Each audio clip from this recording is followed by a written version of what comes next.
Okay. Nangangalay na ako kaya ako. Okay. Hello, everybody. I'm here for research, introduction to research. Okay. Today, I will just have to explain to you the difference between quantitative and qualitative research. No, actually, this is just an introduction to those two types of research. Generally, we can subdivide or we can classify your research into qualitative and quantitative. So more often, yung mga experimentation is actually a quantitative approach. Okay, so I would just want to make this short and sweet. So hindi ko kasi pwedeng basta i-inject sa inyo lahat hanggang interpretation of result. Although the PowerPoint that I will be uploading perhaps, or maybe I would have more time to edit this, then therefore baka ito lang diniscuss ko ang lalabas sa inyong PowerPoint for our meeting today, Tuesday. Okay, so to start with, we are to discuss your introduction to quantitative and qualitative research. Okay, so una muna, what is the question? What is research? Tuckman in 1978 has described research as a systematic means of problem solving, and that it is composed of 5 key characteristics. And these 5 key characteristics would be systematic. The research should be systematic, it should be logical, it should be empirical, reductive, and replicable. So, explain natin isa-isa. Pag sinabi natin systematic, the attainment or to obtain a theory or a premise should be in a systematic order or in a research process. It has to have a process. And when we say it is logical, then you should be able to arrive at a certain conclusion, whether be it through induction or deduction. Okay? And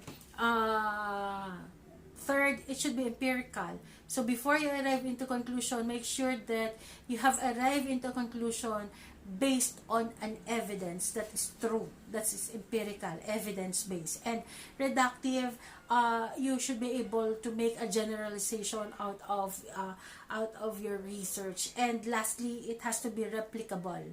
The methodology should be clear enough that when it is being tested, it can be done, it can be proven by other researchers. Okay?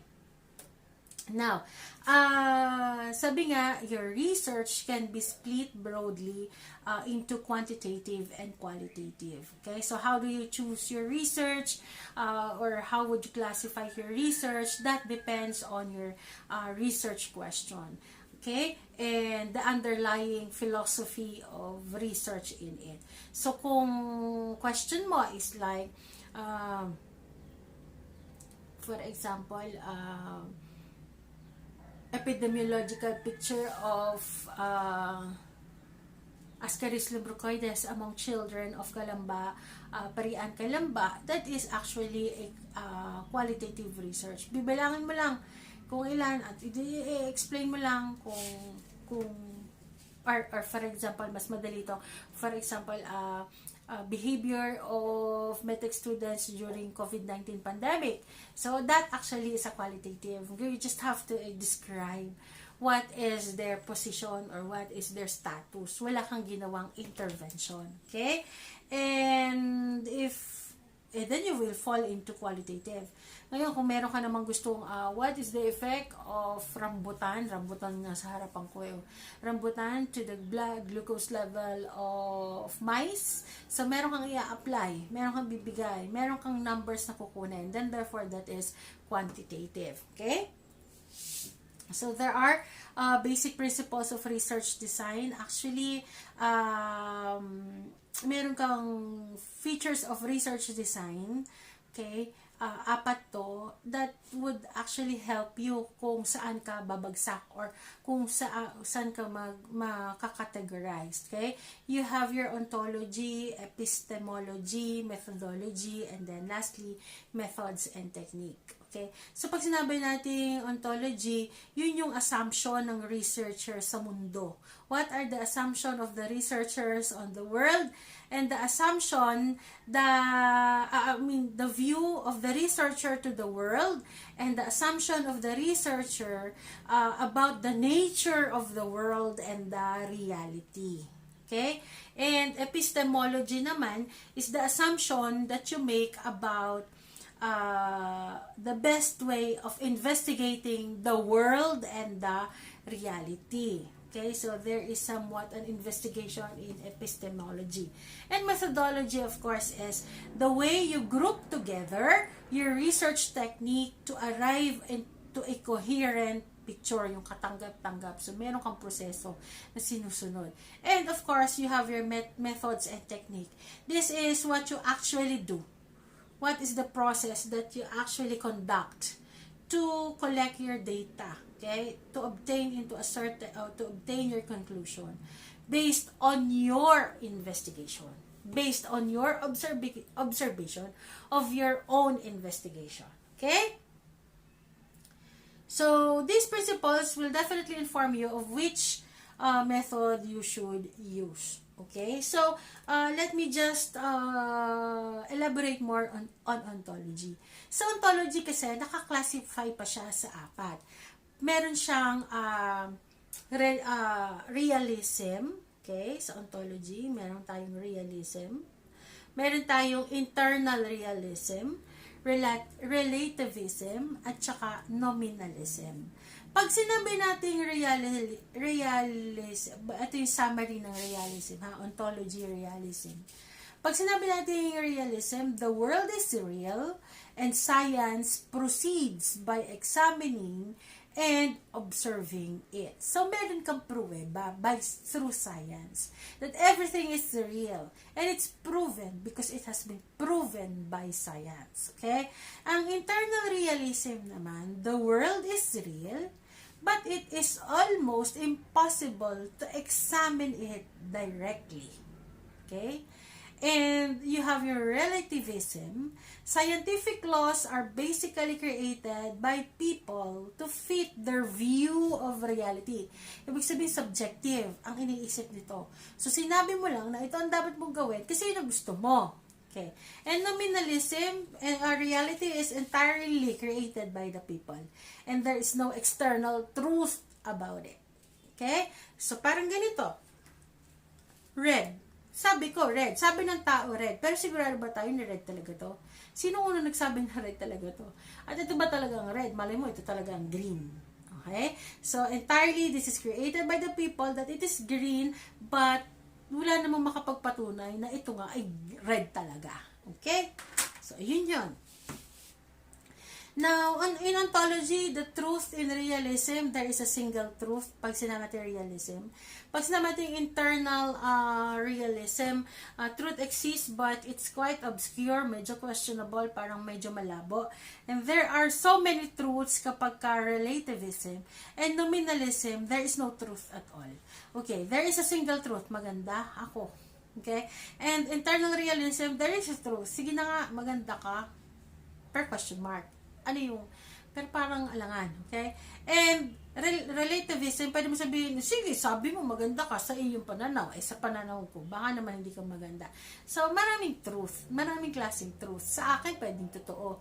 Sa iba, pwedeng hindi totoo. Sa iba, pwedeng medyo totoong maganda ako. Parang gano'n, okay? And nominalism, hindi ka maganda, pwede ba? So, there's no truth at all. Okay? Now, the facts for realism, it can be revealed through experimentation, while internal realism cannot always be revealed even if there is experimentation. And the relativism, the facts is actually based on the observer's point of view. Yung perspective mo, so subjective nga kasi ang relativism Relativism, medyo subjective siya. And nominalism, sarado na utang mo yan. Kinirate lang ng tao yan. So, hindi mo na kailangan itas yan. Inisip nyo na lang yan. So, iniisip mo lang yung maganda ako. Okay. So, yun yun, ha? Now, epistemology, there are only 2 as compared to your ontology. 4, realism, internal realism, relativism, at saka, ay pang-4, nominalism. Sa epistemology, 2 lang. Meron kang positivism and social constructionalism or constructionism. Okay? Pag positivist ka, ang iniisip mo, the best way to prove Okay? The world is through objective process or method. So, ibig sabihin, may proseso ka, may observation ka. So, somewhat, your positivism fits the realist ontology. Diba doon sa realist ng ontology nahahati sa apat. Yung una, yung realist, sila yung mapoprove mo naman ang katotohanan kung magkakontak ka ng experimentation. Okay? So, ganun din sa epistemology na positivist ka. Okay? Now, pag sinabi natin social constructionist naman, they believe that reality does not exist by itself. Instead, it is constructed. So, ginawa lamang ng mga tao at binigyan lamang ng kabuluhan o ng dahilan ng mga tao. Pero there's no truth about it. So, the focus is therefore on feelings, belief, and thoughts. So, kunyari, superstitious belief. Pag nakasalubong ka ng pusa, ay ikay mamalasin. Yun ay example of your social constructionism, no? Sinabi mo lang, may reality, but may reality sa ibang tao, pero hindi naman talaga nag-exist yun eh. Diba kasi sa akin nga, din nangyayaring gano'n pagka Friday the 13th, na minamalas ka ba? Hindi naman. So, yun yung sinasabi natin na based kasi yun sa belief ng tao. Okay? Now, social constructionism will fit better in relativist ontology. Okay? So, please take note that there could be an overlapping, ha? Hindi naman ibig sabihin na kapag relativist ka, hindi ka na pwedeng maging positivist, okay? Hindi naman ganun yon. So, pwede kasing may overlapping. Depende kasi sa type of research na gagawin mo, okay? So, epistemology and ontology will have implications to your method. So, kung epistemologist ka na positivist ka, ibig sabihin, may proseso ka, systematic ka, may pagdadaanan ka. Okay? As compared to your relativist, to your nominalist, diba? Parang wala, tapos ang usapan natin, walang proseso. Basta kung ano na lang feelings mo, yun na lang i-record natin, tapos tayo dyan. Okay? So, the realist tends to have a positivist approach. Okay? So, why? Because they have the tendency to gather quantitative sources of data. While relativist has a tendency to have a social constructionism approach, okay? Because they have the tendency to gather qualitative data.